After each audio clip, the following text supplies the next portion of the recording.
সিরিয়ায় গত সপ্তাহে বিদ্রোহীদের ঝড়ো আক্রমণে পতন হয়েছে বাশার আল আসাদের শাসন।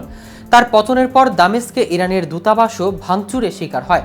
মেঝেতে পড়ে থাকা ভাঙা কাঁচ ও পদদলিত পতাকার মধ্যে পড়েছিল ইরানের সর্বোচ্চ ধর্মীয় নেতা আয়াতুল্লাহ আলী খামেনির ছিঁড়ে যাওয়া পোস্টারও। গত সেপ্টেম্বরের বৈরুতে ইসরায়েলি বিমান হামলায় নিহত লেবাননের হিজবুল্লাহ আন্দোলনের নেতা হাসান নাসরুল্লাহ ছেঁড়া ছবিও লুটিয়েছিল সেখানে। বিবিসির প্রতিবেদনে বলা হয়েছে, ইরানি দূতাবাসের বাইরের দিকটা সুদৃঢ় করার জন্য লাগানো ফিরোজা রঙের টাইলস অক্ষত ছিল। তবে ইরানের প্রভাবশালী বাহিনী রেভলিউশনারি গার্ডের সাবেক কমান্ডার কাশেম সোলাইমানি বিশাল আকার চিত্রটা ধ্বংসযোগ্য থেকে রেহাই পায়নি। যুক্তরাষ্ট্রের প্রেসিডেন্ট হিসেবে প্রথম মেয়াদে ডোনাল্ড ট্রাম্পের নির্দেশে হত্যা করা হয়েছিল কাশেম সোলাইমানিকে। এই নিয়ে বিস্তারিত থাকছে আজকের প্রতিবেদনের বাকি অংশে। কেটিভি নিউজ 24 চ্যানেল থেকে আপনাদের সাথে আছি আমি মাহমুদ রহমান সিয়াম।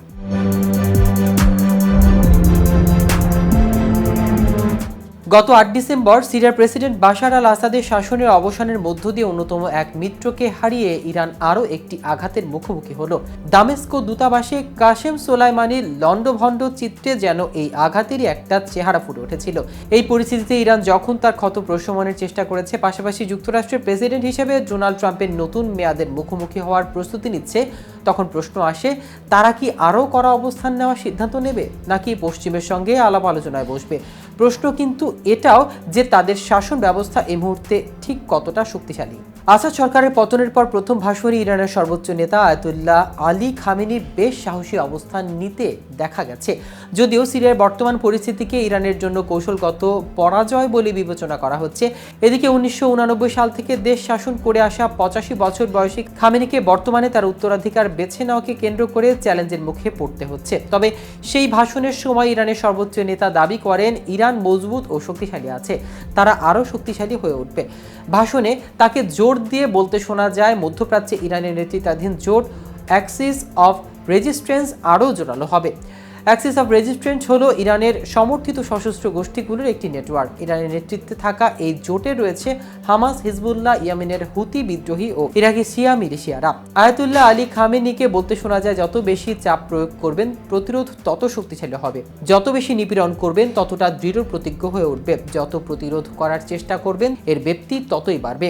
গত বছর 7 অক্টোবর ইসরায়েলের হাশেমের হামলাকে ইরান সরাসরি সমর্থন না করলেও প্রশংসা করেছিলেন।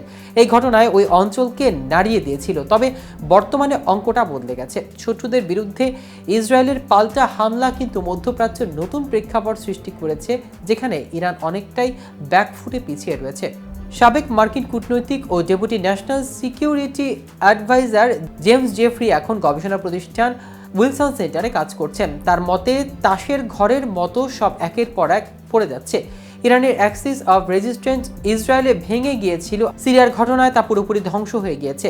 ইয়েমেনের হুতি বিদ্রোহী ছাড়া এই অঞ্চলে কিন্তু ইরানের আর কোনো প্রকৃত প্রতিনিধি নেই। ইরান এখনও প্রতিবেশী ইরাকের শক্তিশালী মিলিশিয়াদের পূর্ণ সমর্থন দিয়ে আসছে। তবে জেফরির মতে এটা একটা আঞ্চলিক আধিপত্যের নজিরবিহীন পতন। দর্শক, আজ এ পর্যন্তই।